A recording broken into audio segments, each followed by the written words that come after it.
Hello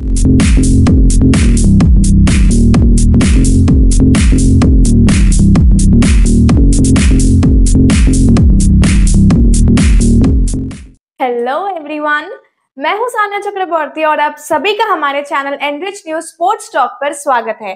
अगर आपने हमारा चैनल अभी तक सब्सक्राइब नहीं किया है तो जल्दी से जाके कर लीजिएगा। इस डेली स्पोर्ट्स अपडेट्स देखने के लिए तो मैं हूं ही।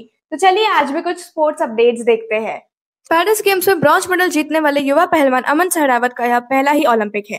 उन्होंने प्यूर्टो रिको के डैरियन क्रूज को 13-5 से शिकस्त दी। यह भारत का पेरिस गेम्स में 5वां ब्रॉन्ज और ओवरऑल 6ठा मेडल है। मेडल जीतने के बाद अमन ने कहा, जब मैंने सेमीफाइनल मुकाबला गंवाया उस रात में ठीक से सो नहीं सका। वजन मेरे लिए भी चिंता का विषय था। करीब 61 किलो वजन पहुंच गया था, लेकिन कोशिशें जारी रही। खान पान से लेकर अभ्यास तो तेज किया। मैं किसी भी कीमत पर यह मौका नहीं खोना चाहता था। सुबह वजन हुआ और जब मैंने वजन क्लियर किया तो विश्वास हो गया कि अब मेडल दूर नहीं। मुकाबले की शुरुआत संभल कर की और अपनी शैली अनुसार अटैक बनाते हुए अंक बनाए। आखिरी सेकंड तक आक्रामक खेला। मैंने परिवार को बहुत संघर्ष करते हुए देखा है, इसलिए आज मैं अपनी यह जीत माता पिता और तमाम देशवासियों के नाम करता हूँ। पेरिस ओलंपिक में एक बार फिर से नीरज ने देश का नाम रोशन किया है। लगातार ओलंपिक में मेडल जीतना एक बहुत बड़ी उपलब्धि है जिस पर हम सभी को फक्र होना चाहिए, लेकिन नीरज के गोल्ड न जीतने से देशवासियों के मन में एक कसक सी रह गई है। उनका गोल्ड न बचा पाना एक चिंता की बात भी है। मुझे लगता है कि अब उन्हें अपने गेम प्लान को बदलना होगा। उन्हें अचीवमेंट के बजाय परफॉर्मेंस पर ध्यान देना होगा, ताकि अगले साल 13 सितंबर से टोक्यो में होने वाले वर्ल्ड चैंपियनशिप में वे दमदार वापसी कर सके। मुझे यकीन है कि वे 95 मीटर तक थ्रो कर सकते हैं। नीरज का हालिया एक साल फील्ड पर बहुत अच्छा नहीं गुजरा था। पूरे साल में उनकी सिर्फ एक थ्रो 88 मीटर तक पहुंची थी।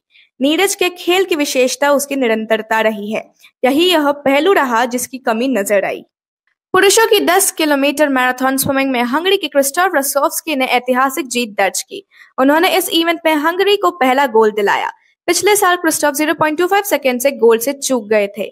इस इवेंट में जर्मनी के ओलिवर को सिल्वर और हंगरी के ही डेविड बेथलेहेम को ब्रॉन्ज मिला।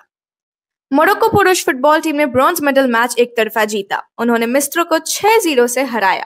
टूर्नामेंट के टॉप स्कोरर राहिमी सोफिया ने 2 गोल किए। वहीं स्टार प्लेयर अशरफ हकीमी, अकरम, बिलाल और अब्दे ने एक गोल दागा। मोरक्को टीम सेमीफाइनल में स्पेन से 1-2 से हार गई थी। वहीं मिस्र को फ्रांस ने 3-1 से मात दी थी। ओलंपिक में अनुशासनहीनता के कारण पकड़ी गई भारतीय पहलवान अंतिम पंघाल भारत आ गई है। प्री क्वार्टर में हारने के बाद अंतिम खेलगांव छोड़कर होटल चली गई।